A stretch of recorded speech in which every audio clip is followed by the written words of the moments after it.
Rappelons-nous, nous ne bâtissons pas notre foi, ni celle des autres en dénonçant le prochain ou en critiquant d'autres religions.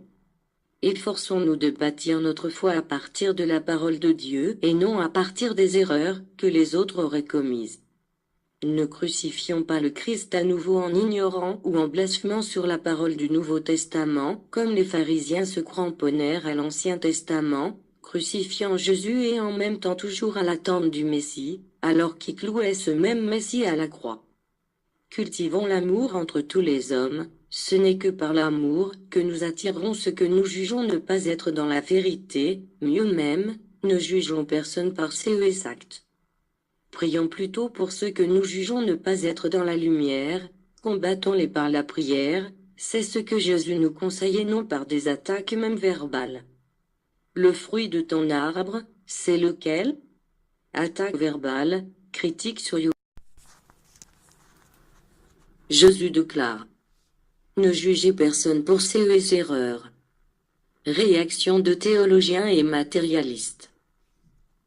Ne soyez pas troublés quand l'on vous dit que ce fut le tentateur qui vous parle, et qu'il était prédit qu'il ferait aussi les prodiges, pour troubler et confondre les mêmes élus. En vérité, je vous dis que beaucoup de ceux qui considèrent ainsi ma manifestation feront partie de ceux qui réellement sont au service du mal et des ténèbres, même si leurs lèvres tentent d'assurer que ce sont elles qui répandent toujours la vérité.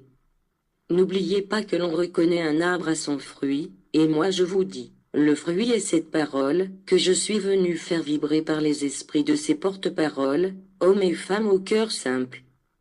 L'humanité me reconnaîtra dans cet arbre, pour le fruit et l'avance spirituelle de ceux qui l'ont savouré. L'œuvre spiritualiste trinitaire mariale commencera à s'étendre, provoquant une véritable alarme pour un grand nombre qui, croyant avoir étudié et compris les leçons qu'auparavant ils reçurent du Père, s'étaient enorgueillis de leur connaissance dans leur philosophie et dans leur science, mais sans pour autant se rendre compte de l'évolution spirituelle atteinte par l'humanité. Au réveil de leur léthargie, ils se rendront compte de la manière de penser et de sentir de l'esprit des hommes. Ils lanceront des anathèmes contre ce qu'ils dénommeront les idées nouvelles et propageront la rumeur que ce mouvement a été provoqué par l'Antéchrist. Alors, ils auront recours aux Écritures, aux prophéties et à ma parole, que je vous léguais au second temps, pour tenter de combattre ma nouvelle manifestation, mes nouvelles leçons et tout ce que je vous avais promis et qu'aujourd'hui je suis en train d'accomplir. Ma parole, des lèvres de mes disciples et par le biais d'écrits, aboutira même à ceux qui n'admettent rien qui soit au-delà du matériel ou qui échappe à leur connaissance et concepts préétablis, et ils m'appelleront faux Dieu pour vous avoir livré cette parole.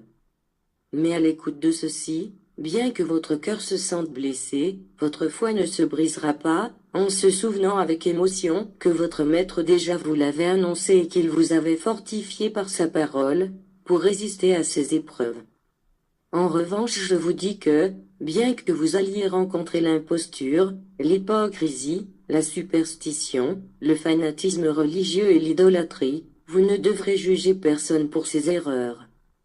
Endoctrinez-les de ma parole et laissez-moi la cause, parce que je suis l'unique, qui doit vous juger et qui connaisse le faux Dieu, le faux Christ, le mauvais apôtre et le pharisien hypocrite.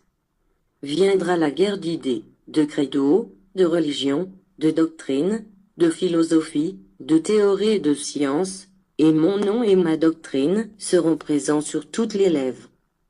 Ma nouvelle venue sera discutée et jugée, et, de là, les grands croyants se lèveront en proclamant que le Christ a été à nouveau parmi les hommes. En ces moments précis, depuis l'infini j'animerai ces cœurs et ferai des prodiges à leur intention pour fortifier leur foi.